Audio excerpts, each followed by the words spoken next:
네, 다시 돌아왔습니다. 차이TV 부동산 와수다 진행을 맡은 김구라입니다. 자, 2021년이 이제 다 갔어요. 그래서 이제 2022년을 앞두고 있는데 내년 부동산 시장에 대해서 많은 분들이 이제 그 예측이 좀 엇갈리고 있고 또 내년에 또 이제 대통령 선거가 있기 때문에 또 우리 지방 선거가 있기 때문에 정책적인 어떤 변수도 좀 있지 않나라는 그런 생각이 듭니다. 그래서 이런 그 혼돈의 부동산 시장에 대비하기 위해서 저희가 이제 전문가분들 모시고 한번 얘기를 한번 좀 들어보도록 하겠습니다.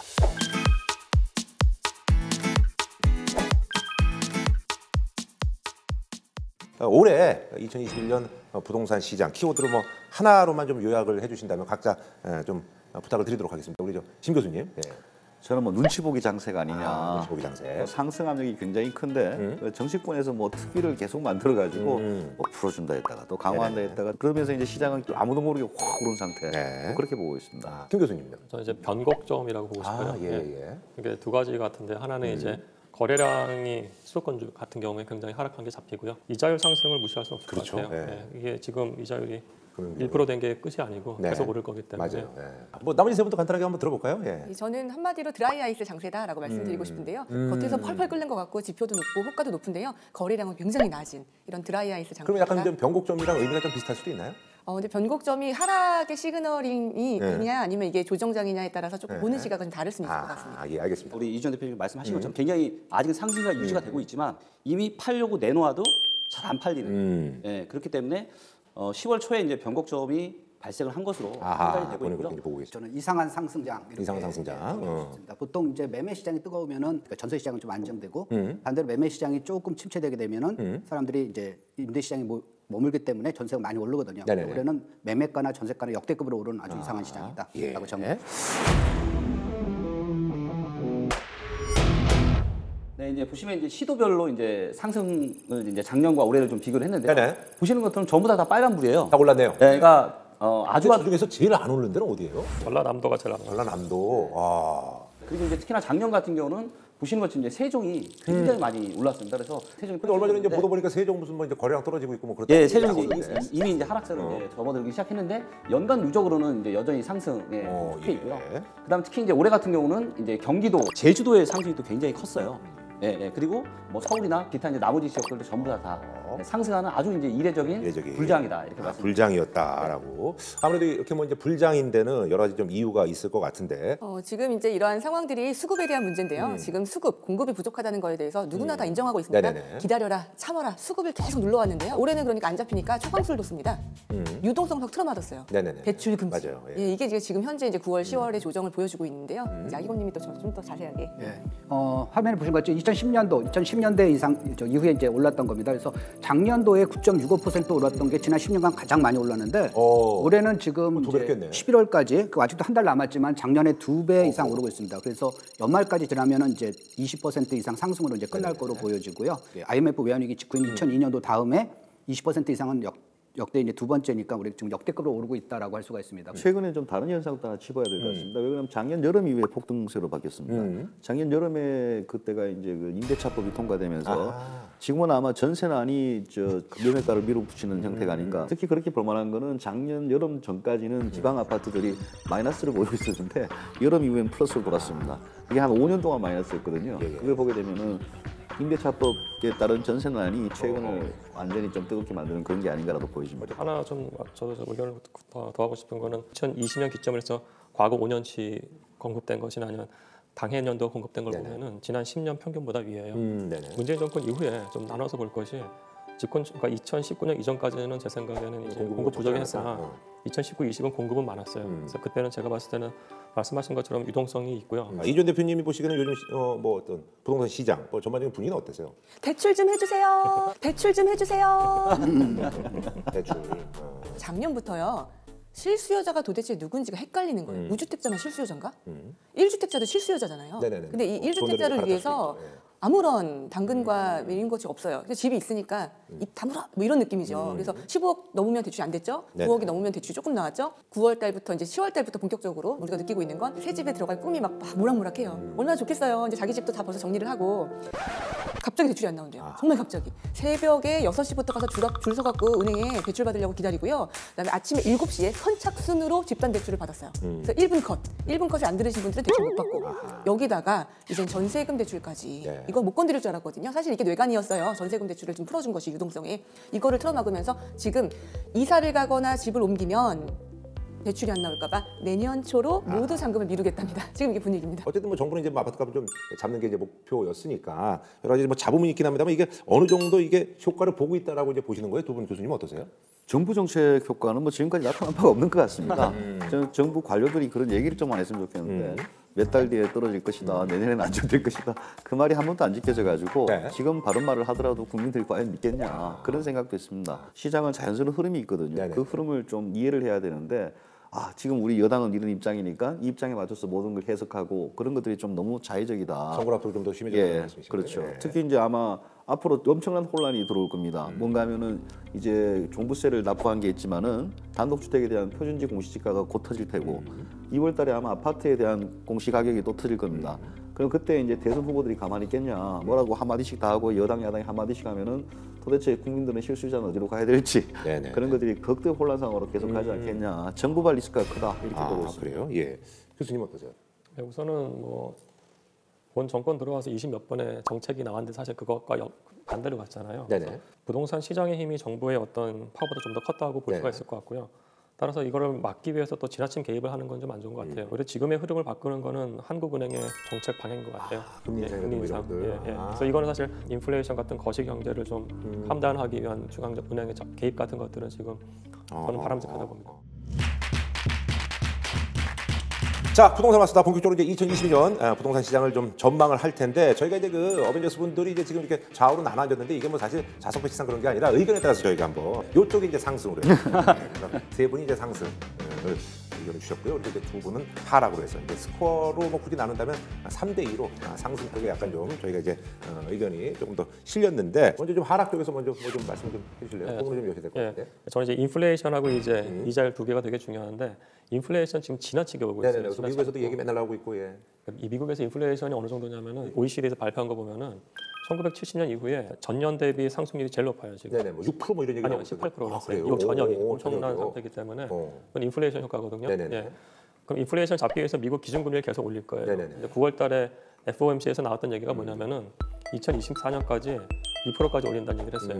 그리고 장기적으로 2.5%이기 때문에 벌써 어저께 뉴스만 하더라도 인플레이션에 대해서 그 기준 연방준비은행의 기조가 바뀌었어요. 좀 더 빨리 올릴 수 있다는 얘기를 했기 때문에 그럼 우리나라는 미국 기준금리보다는 더 올라가야 돼요. 사실은. 그럼 이게 지금 어저께 1% 됐고요. 2024년까지 2.5에서 3%까지 갈 거예요. 그러면 그렇게 된다고 했을 때 부동산 가격은 조정을 받을 수밖에 없다고 봐요, 저는. 어쨌든 간에 좀 내려갈 수밖에 없다라는 그런 말씀이신데 어떠세요, 교수님은? 저는 뭐 아주 쉽게 말씀드리면 정부에서 떨어진다고 했기 때문에 오를 것이다. 이제 금리 면에서 보면 이제 지적하신 게 분명히 맞는데 내년에 올릴 수 있겠냐? 지금 내년 과연? 지금 경제가 어려울 때 그 주택이나 이걸 잡기 위해서 금리 올리기 쉽지 않습니다. 그래서 FOMC도 내년 말이나 뭐 후년 이런 얘기가 계속 나오고 있고 뭐 테이퍼링 정도만 나오고 있는 거지 내년 당장 미치는 기회는 좀 그렇다. 지금 상황에서 금리 올리면은 기업들이 거시 경제가 워낙 나빠지기 때문에 그것도 만만치 않은 순환이다. 그리고 마지막으로 제가 말씀드리고 싶은 거는 지금 전세난이 내년 여름까지는 갈 거다. 왜 그런가 하면 이제 계약갱신 청구권이 내년 여름에 처음으로 2년이 들어오거든요. 그때까지는 전세난이 밀어 올리는 힘이 아주 셀 것이다. 적어도 내년 여름까지는 가긴 가겠지만은 불안한 상승이 좀 되지 않겠냐 그렇게 보고 있습니다. 보합 같은 상승 뭐 이런 느낌. 그렇죠. 그래요. 어떠세요? 이제 그 동네에서 대장이 아닌 아파트는요, 사실 아직 못 올랐어요. 그래서 맞아. 이렇게 물어보면은 야, 너 반포 살아? 그러면 엄청 비쌀 줄 알았는데 또 물어보니까 또 그렇게까지 비싸진 않더라고. 그렇죠. 그리고 내 집을 팔아야 이사를 가실 수가 있는데 내 집이 안 팔려요 지금. 기다리고 계시거든요. 대출이 이렇게까지 틀어막을 수는 없거든요. 조금 실수요자한테는 좀 풀어줄 텐데 이 풀어지는 강도에 따라서 내년 시장이 좀 변화되지 않을까라고 저는 보고 있어요. 그래서 조금 더 상승 쪽에 아직 공급이 부족합니다. 어떠세요, 우리? 부동산 시장은 이제 비유를 하면은 항공모함이랑 비슷하다고 할 수가 있어요. 그러니까 방향을 돌 때 금방 이렇게 확확 바꿀 수가 없는 거죠. 그렇죠. 여러 가지 데이터들을 보게 되면 바로 얼마 전부터는 분명히 매수자 우위 시장으로 지금 들어서고 있다. 이게 지금 약간 지표가 착각을 하실 수가 있는데 지금 현재는 이제 가을에 원래 전세장이 아주 뜨거울 거로 예상이 돼서 갭 투자도 활발하고 이럴 거라고 예측을 했었어요. 근데 정부에서 정말 대출이라는 촉각수를 둬서 대출 안 되라고 했잖아요. 대출이 안 되는 건 아니에요. 근데 뉴스에서 계속 나오니까 정말 대출이 안 되는 줄 알고 실수요자분들이 지금 얼음이 됐단 말이에요. 대출 좀 해줍니다. 전세자금 대출 나옵니다. 근데 이게 계속 안 나온다고 했기 때문에 이분들은 겁을 먹는 거예요. 뉴스에 계속 나왔잖아요. 그래서 선구매를 하신 분들이 내 집을 이제 팔아야 되잖아요. 저 잔금 쳐야 되니까. 근데 지금 내 집이 안 팔리는 거예요. 장이 얼어붙어 갖고 사는 심리 때문에. 그럼 어떻게 해요? 깎아서 선구매하신 분들이 이제 많이 내놓고 있다는 그런 말씀. 예. 그래서 지인들도 2억을 깎아서 지금 물건을 팔아가지고 그냥 동네 하락처럼 보여요. 네네. 그런 것들이 있어요. 그리고 이제 그런 것들뿐만이 아니라 여러 가지 이제 큰 흐름을 좀 봐야 되는데요. 과거를 봐도 그렇고 최근을 봐도 그렇고 정부가 지속적으로 규제를 시작을 하고 난 이후에 한 4년에서 5년 정도가 지나면 시장에 변곡점이 찾아와요. 네? 이런 게 뭐로 나타나냐면 거래량 데이터로 나타나거든요. 근데 이런 거래량 데이터가 과거의 고점에 2006년 말에 한번 터졌고 네. 그로부터 1년 반 후가 지나서 시장의 변곡점이 찾아왔어요. 근데 최근에도 고점에 작년 중순에 거래량이 터졌거든요. 그럼 1년 반이면 올해 말이에요. 네. 예, 그래서 여러 가지 어떤 정부 정책이나 거래량이나 이런 것들로 봤을 때 시기가 올해 말 내년 정도가 상당히 위험한 그런 시기가 될 거라고 이야기를 하고 있고 그다음에 대출 이야기도 딱 정확하게 이 데이터로 보게 되면 매물이 쌓이기 시작한 시기가 정부가 대출을 규제한 시기가 딱 정확하게 겹쳐요. 네네네. 근데 문제는 뭐냐면 그렇다면 정부에서 왜 이렇게 급격하게 지금 대출에 대한 부분을 조이고 있느냐. 네네. 근데 거기에는 어떤 문제가 있냐면 전 세계에서 가장 심각한 지금 가계부채 문제가 있어요. 네. 예, 그렇기 때문에 근데 금리는 인상이 될 수밖에 없는 그런 여건 속에 있고요. 더군다나 통계청에서 발표하는 경기 선행지수, 네. 또 OECD에서 발표하는 경기 선행지수 전부 다 꺾이고 있어요. 지금 최근에 2, 3개월 전부터. 그렇기 때문에 내년에 뭐 본격적인 하락이 온다 안 온다 이거는 그 누구도 장담할 수 없겠지만 분명히 그동안 최단기간 지금 8년간 상승을 해오고 있는데 이 시장에 분명히 변곡점이 나타나고 있고 것이다. 예. 그래서 점점점 이제는 위험한 시장이 될 것으로 판단되고 네. 있습니다. 네, 하기곰님. 예. 요게 이제 그 지난 2년간 월별 상승률을 갖다가 이제 KB국민은행에서 발표한 걸 제가 예쁘게 정리한 거거든요. 지금 보시면 이제 끝에 부분 오른쪽에 보면은 9월달 굉장히 많이 올랐죠. 2%.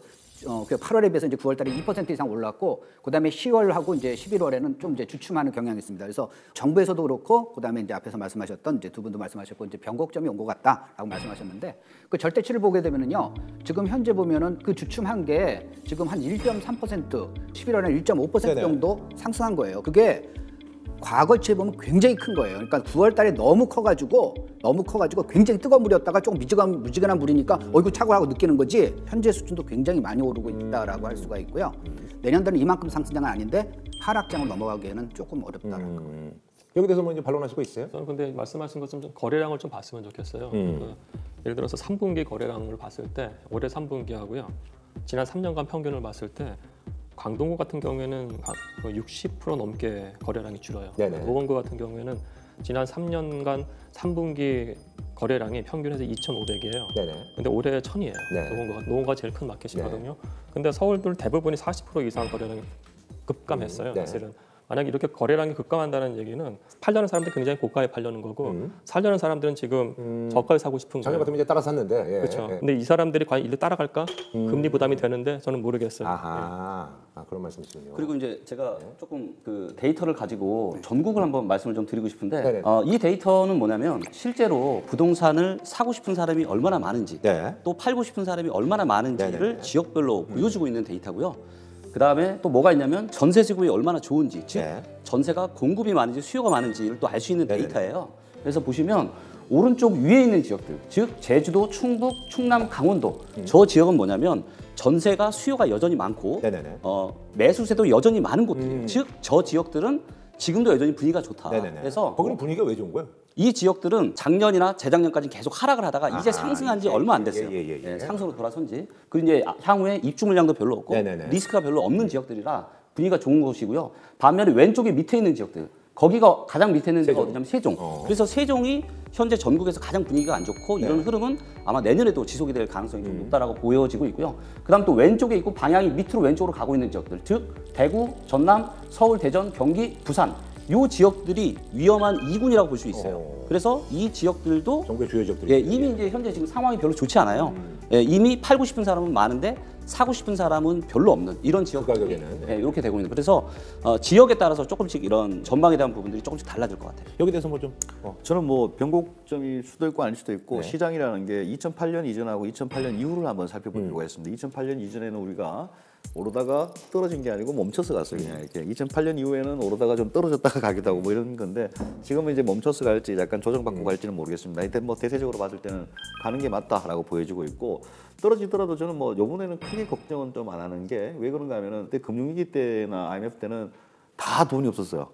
전부 다 망했어요. 네네. 근데 지금 보면은 한 50%는 갑부가 됐어요. 그렇죠. 뭐 돈 있는 사람들 최근에 뭐 코인이나 뭐 50%가 예. 이 사람들이 최근에 아하. 너무너무 잘 됐어요. 그리고 제가 아는 지인 중에 IT 하면서 돈을 좀 버신 분이 있는데 요즘 물건 없냐 얘기를 해요. 종부세도 더 때리고 이러는데 종부세 내죠 뭐 이러면서 지금 이제 명동 빌딩들이 굉장히 물건이 많이 나왔거든요. 예, 맞아. 그런 얘기 많이 하더라고요. 지금 이제 예. 전부 다 그런 부류의 사람들이 야, 지금 사는 게 좋을까 내일 사는 게 좋을까.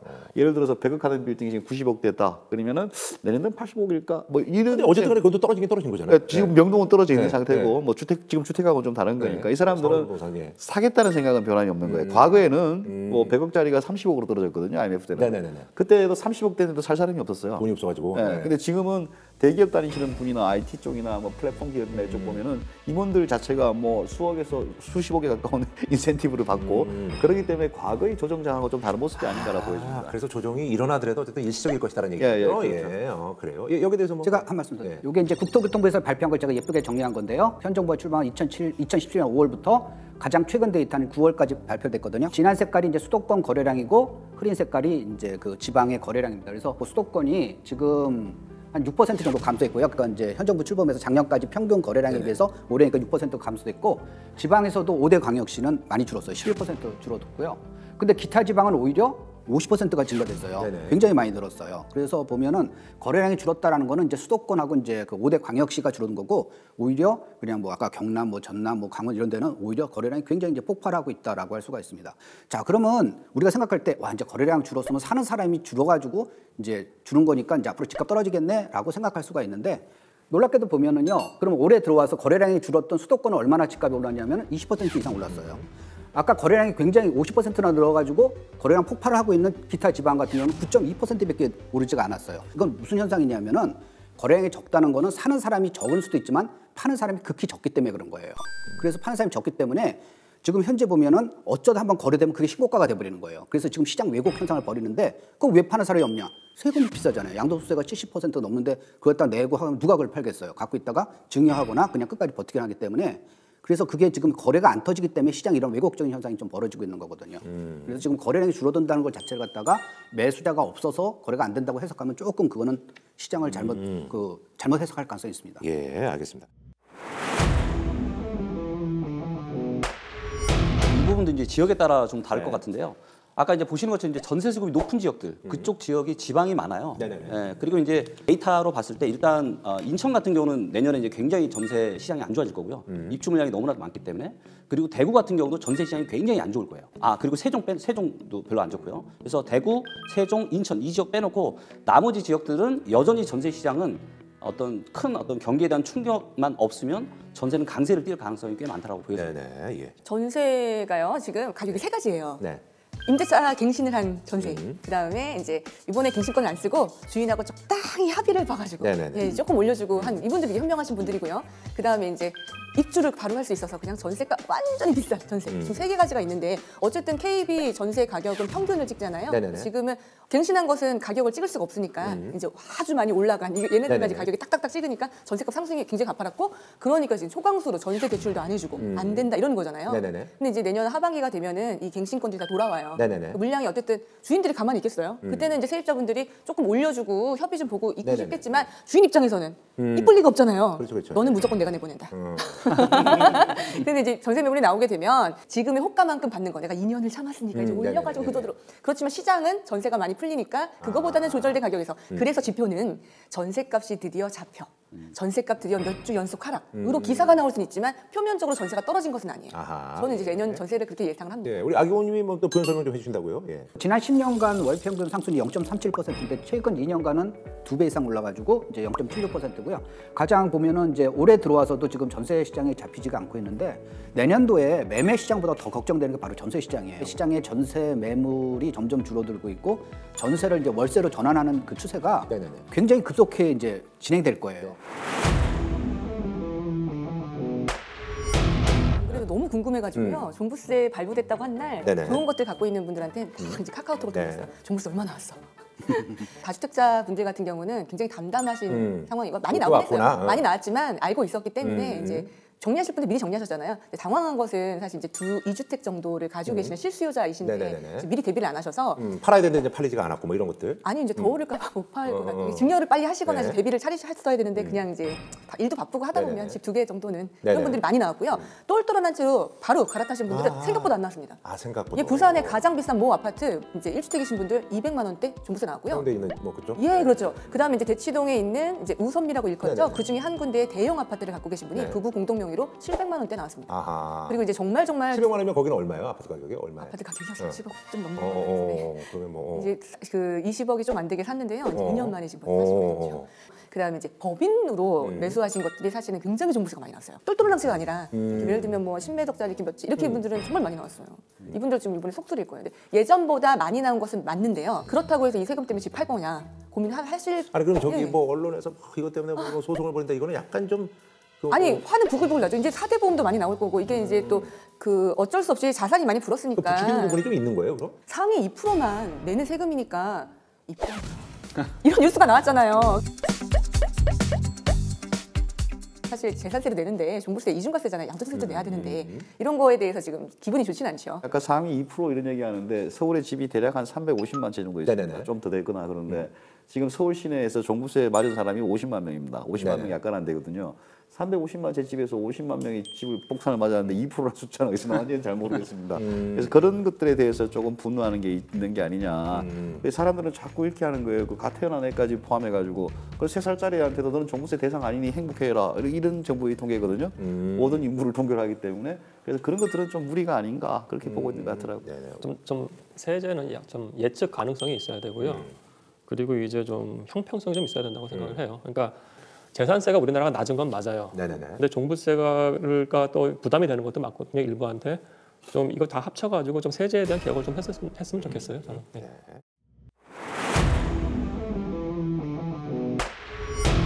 두 후보의 어떤 그 정책 공약의 어떤 차이점에 대해서 뭐 양측에서 좀 얘기를 좀 해주셨으면 합니다. 네. 제가 봤을 때 공통점 두 가지 같아요. 네. 되게 이상하게도 250만 원을 네, 똑같이 그러니까요. 얘기해요. 네.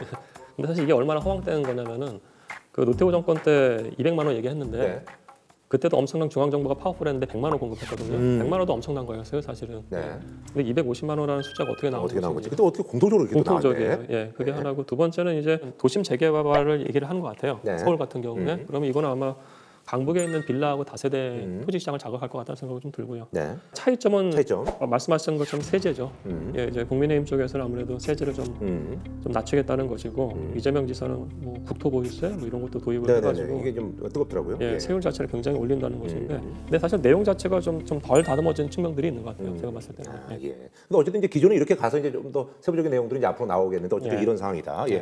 네, 교수님. 가장 기본적으로 출발점이 뭔가 있어야 되는데 뭐 여당 후보 같은 경우에 지금 정책이 잘 됐다 못 됐다의 판단은 없이 그냥 밀어붙이는 것 같고 야당 후보는 지금 잘못됐으니까 고쳐보자 이렇게 출발하는 것 같습니다. 250만 원에 대해서 저는 생각이 조금 다른데 우리가 최근 10년간 인허가 물량을 보면은 1년에 한 55만 채 정도 인허가를 합니다. 그러니까 이 5년 한 250만 원은 넘는다는 거고 그리고 지금 작년에 뭐 8사 대책인가하고 2사 대책 올해 나온 걸 합치면은 대략 한 210만 원이에요. 그 물량 받아가지고 적당히 좀 하면은 문제가 없지 않겠냐. 뭐 그렇게 생각을 하는 것 같아요. 근데 이제 저는 좀 가장 큰 차이점은 뭔가 하면은 하나는 규제를 더 강화하겠다. 하나는 규제를 좀 풀어서 해결하겠다. 이 차이점인데 그러면 이제 규제를 더 강화해서 하면은 시장에 도움이 될 거냐. 시장 기능을 죽이는 효과가 있고 오히려 더 힘들어질 가능성이 있다라고 보여지고 그다음에 시장 기능을 살려서 하겠다는 것들이 오히려 보통 더 좋다라고 알려져 있거든요.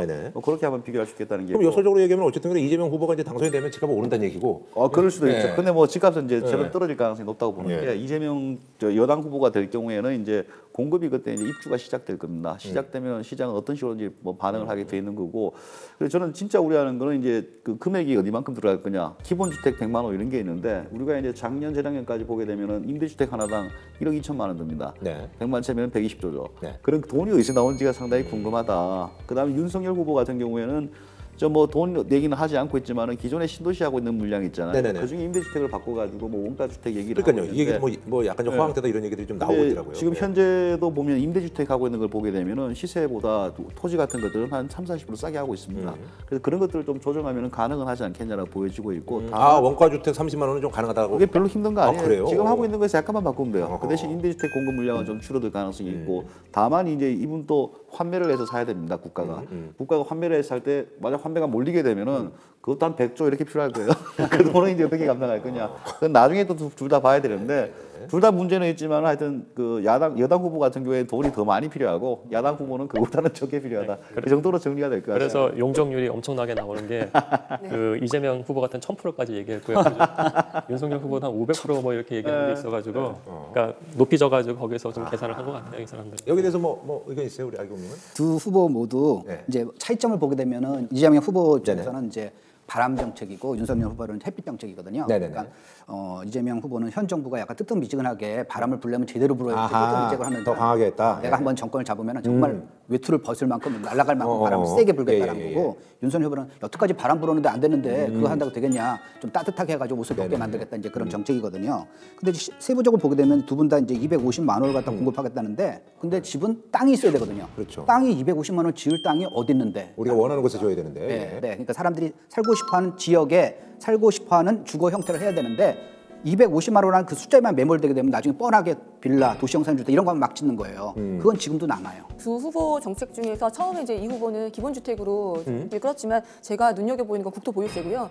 이 후보가 된다면 이제 고가 땅값이 비싼 토지 원가가 비싼 곳이 아무래도 좀 손해를 볼. 그러니까 뭐 법인이라든지 어떤 기업들이 이제 손해를 볼 가능성이 있네요. 그렇고 토지를 고가 지역이나 서울의 요지에 여러 채를 갖고 계신 분들도 굉장히 좀 손해를 보시는 그런 상황인 것 같고요. 도전하셔야 될 것 같고 윤 후보 같은 경우는 이제 많은 완화책을 내놓고 있어서 다주택자분들이 굉장히 기대를 많이 하고 있어요. 그렇지만 조금 다주택자분들은 자비를 바라지 마라. 정권이 바뀌어도 그렇지만 1주택자에 대해서는 조금 더 많은 완화 정책을 그래도 내놓을 것이고 그다음 이제 실수요자층 특히나 6억이 넘어가지 않는 주택 이하의 주택들은 윤 후보가 됐을 경우는 활발할 수 있고요. 썩비례 시장이 아마 내년에도 어느 후보가 되든지 간에 굉장히 썩은 빌라요.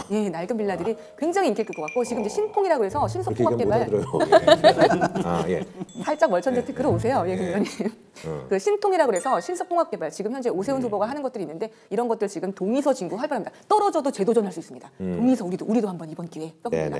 이런 분들이 내년에도 좀 이어지지 않을까라고 생각합니다. 부동산 정책과 관련해서 이제 논란이 되는 게 사실 뭐 기존에 이제 없었던 거잖아요. 이 국토보유세를 이제 그 이재명 후보가 이제 얘기를 했어요. 이거에 대해서 이제 국민들은 어떻게 생각을 하는지에 대해서 조금 여쭙고 싶어요, 교수님. 그러니까 이게 국토보유세가 내용을 보면은 건물은 제외하고 토지의 세금은 물린다는 거더라고요. 근데 이게 또 형평의 이슈가 있을 수 있는 게 토지에 물리는 거잖아요. 그러니까 값은 다 똑같다고 치자고요. 단독주택이 하나는 한 50억 하고 뭐 대치동에 있는 아주 초고가 주택이 50억 한다고 했을 때 건물값은 돈을 안 내고 토지만 하는 거거든요. 아파트에 50억짜리는 그 토지 지분이 굉장히 작잖아요. 그렇죠. 사실은 이게 가격이 같더라도 이게 조세 불평등 이슈가 나올 것 같아요. 따라서 이게 재산세 내고 종부세 내고 국토보유세까지 낸다는 게 아까도 말씀드렸던 예측 가능성이 있어야 되고요. 그 관점에서 좀 재산세와 관련된 세제 개혁 같은 것들이 굉장히 필요하다고 봐요. 뭐 너무 큰 변화는 기대 안 하시는 게 좋을 겁니다. 2024년까지 기조 자체가 어쨌든 집값도 많이 올랐고 그래서 이제 그렇게 크게 뭐 큰 변화는 있을 수는 없다. 야당이 되든 여당이 되든 큰 기조는 가지 않겠느냐.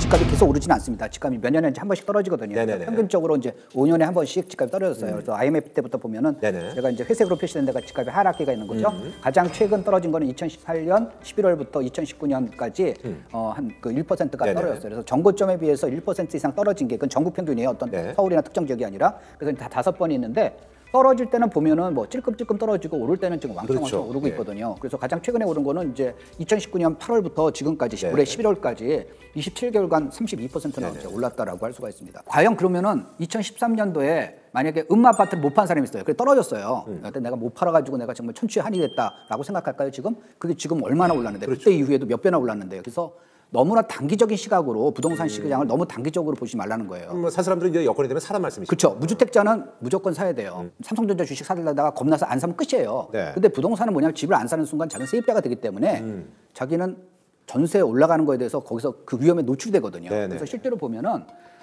전국 평균으로 봤을 때 지금 이제 올해 10월 말 전세가랑 비슷했던 데가 언제냐면은 2017년 8월이에요. 그러니까 2017년 8월에 집을 살까 아니면 전세 살까 하다가 그냥 전세 살 거야라고 한 사람은 차라리 그때 집을 샀으면은 추가적으로 돈이 안 들어가도 되는 거였어요. 근데 오른 거고요. 특히 경기도 같은 경우 보면은 2020년 1월이라도 그때 집을 샀으면은 지금의 전세가로 그때 집을 살 수가 있었거든요. 근데 이제 하락을 주장하신 분은 이거는 뭐 일시적인 거고 지금 잘못된 거고 다음 달부터 내년부터 집값도 떨어지고 전세값 떨어질 거야 하는데 역사적으로 보면 아까 보여주신 것 같이 그건 일시적인 거고 긴 상승과 짧은 하락이 계속 반복되는 거예요. 지금 보여주신 데이터는 이제 지수 데이터라고 해서 평균 데이터예요. 그리고 이제 평균 데이터는 사실 이제 실질적인 상승과 하락을 제대로 이제 반영을 못하는 그런 단점들이 좀 있는 통계 데이터거든요. IMF 때 이제 데이터를 보면 15% 정도 하락을 한 걸로 나와 있는데 IMF 때 얼마나 수없이 많은 사람들이 파산을 하고 망하신 분들이 정말 많잖아요. 그렇죠. 40% 50% 많게는 60%씩 떨어졌어요. 네. 말씀하신 것처럼 통화량은 계속 올라가기 때문에 이 올라가는 통화량 대비해서 아파트 가격이 올라간 거는 당연해요. 그렇겠죠. 근데 네. 데이터를 보면 어떨 때는 통화량보다 과도하게 아파트 값이 올라갈 때도 있고 어떨 때는 통화량보다 밑으로 떨어질 때도 있어요. 근데 제가 그런 아파트에 살아서 그렇죠. 근데 집은 제가 다. 그러니까 여러 가지 데이터들을 봤을 때 역사상 가장 고평가되고 있어요. 10년이나 10 몇 년 만에 한 번씩 오는 굉장한 충격들이 있어요. 네네네. 그리고 그런 충격들이 역사적인 통계죠. 앞으로는 올 가능성이 아주 많다라고 보여지고 있고요. 그렇기 때문에 실수요자라 할지라도 저는 최소한 지금 사시는 건 너무너무 위험하다고 보고 있고 하지만 앞으로 1년 안에 좋은 기회가 좀 올 수 있다. 저도 동의하는 게 부동산은 사이클이에요. 네. 사이클이고 다만 우리나라가 이렇게 장기적으로 상승하는 안에서의 사이클이었거든요. 그때 이렇게 하면서 이제 위로 가는 네. 그렇죠. 그러니까 80년대 후반부터 보면은 그때 강남 아파트 가격 거의 100%씩 올랐거든요, 매년. 근데 노태우 정권에서 분당 20만 원 건설 시작하면서 90년부터 장기 정체로 가요. 장기 정체로 갔다가 97년 후반에 IMF 맞았을 때 얼마나 힘들었어요. 98년부터 증권시장 뜬 다음에 아파트 가격이 그 다음에 뜨기 시작했어요. 그러니까 10년간 굉장히 힘들었었고요. 그 다음부터 이제 노무현 정권 때 굉장히 좋았죠. 사실 굉장히 좋았다가 2008년에 금융위기 맞은 다음에 강남 아파트 값은 6개월 동안 30% 떨어졌었어요. 그래서 이게 사이클이 있는 시장이기 때문에 만약에 뭐 저랑 이제 김 대표님 변곡점이어서 하락이 된다고 했을 때 그게 뭐 대세 하락이어서 과거처럼 뭐 5년 안에 뭐 반값 된다는 건 아니고요. 저도 다만 이 하락 사이클이 좀 길 것 같아요. 2, 3년 정도 금리 상승과 맞춰서 그렇다고 본다면 저는 지금은 그러니까 부동산을 무조건 사야 된다고 저는 생각을 해요. 다만 지금은 아니고 약간 공부를 좀 하고 매수자 우위 시장에 왔을 때 그때 체리 피킹하는 게 낫지 않나. 고가의 시장은 강남 지역들은 변화가 없었어요. 어차피 대출이 안 돼도 움직일 수 있는 시장들은 지금도 거래가 간간히 그렇죠. 뭐 되고 돈이 사는데 있는데 뭐 그렇죠 뭐. 문제는 10억에서 한 17억, 18억, 이제 20억 사이에 있는 이분들 지금 대출이 안 되기 때문에 지금 내 집을 팔고 한번 갈아타서 상향을 가야 되는데 상향을 가는 순간 대출이 안 나오는데 그렇죠. 어떻게 이분들은 또 실거주를 하고 있기 때문에 내 집에서 사는 실거주 가치들이 굉장히 강하신 분들이에요. 이제 내 집을 고치고 막 주문도 달고 막 살았는데 남의 집 살이를 어떻게 다시 해요? 네네네. 그러니까 이제 눌러 사는 거를 많이 결정을 하셔서 실수요가 강했던 그런 지역들이 이제 거래량이 굉장히 급감하는 걸 보여줬거든요. 네네. 제일 문제는 대출 풀어줘야 돼요. 대출 이분들한테 1주택자한테는 그러면 네네. 이 시장은 풀리게 되어 있습니다. 다주택자분들은 이건 어떻게 될지 여기에 대해서 한번 뭐 아이곰님하고 이준 대표님께서 좀 말씀해 주시죠. 예. 집 하나나 고가주택 하나나 또는 두 개 갖고 계신 분. 그러니까 고가주택 하나에다가 또 어줍지 않게 뭐 지방에 이제 뭐 자기 그냥 뭐 친정 어머니 사는 거 그거 하나 갖고 있어가지고 그냥 자기는 종부세 전혀 안 냈던 사람인데 네네네. 갑자기 막 1,000만 원 가까이 나고 이런 사람들이 이제 당황하고 그런 거지. 그러니까 본인이 충분히 이 캐시플로우 그러니까 현금 흐름이 안 되는 사람은 다주택자로 가지 말라는 게 제 이제 그 추천이고요. 다주택자분들은요. 지금 포트폴리오 줄일 수가 없는 상황이에요. 예, 중과세, 양도세 중과가 완화되기 전까지는 미리 손 쓰지 않아서 증여도 하라고 하는데 이제 증여도 늦었습니다. 다주택자분들은 무조건 앞으로 있는 모든 선거를 잘해야 됩니다. 아니 이 방법밖에 없어요 정말. 양도세가 이제 중과가 완화가 되는 거 한 번, 그 다음에 이제 보유세를 조금 이제 슬라이딩해서 조금씩 줄여주는 방법, 세금 낼 돈이 없거나 4대 보험이 걱정되시면 일반과세 물품은 좀 정리를 하시는 게 맞다. 예.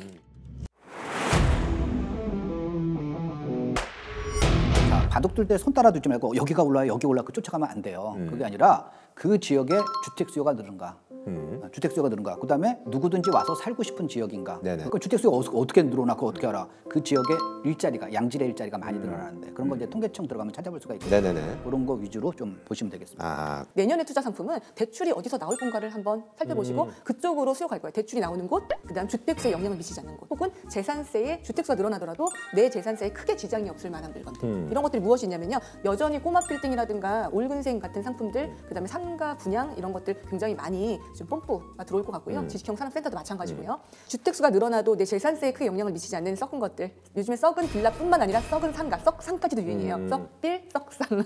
썩으면 썩은 상가는 재개발이 가능하면서 주택수에 포함이 안 되잖아요. 굉장히 인기가 있거든요. 이런 상품들은 내년에도 많이 인기를 끌 것 같고 앞으로 1, 2년, 2, 3년이 지나고 나면은 이제는 지키는 게임을 잘하시는 분들이 좀 더 안정적인 자산 증식을 저는 할 수 있을 거라고 보고 있고요.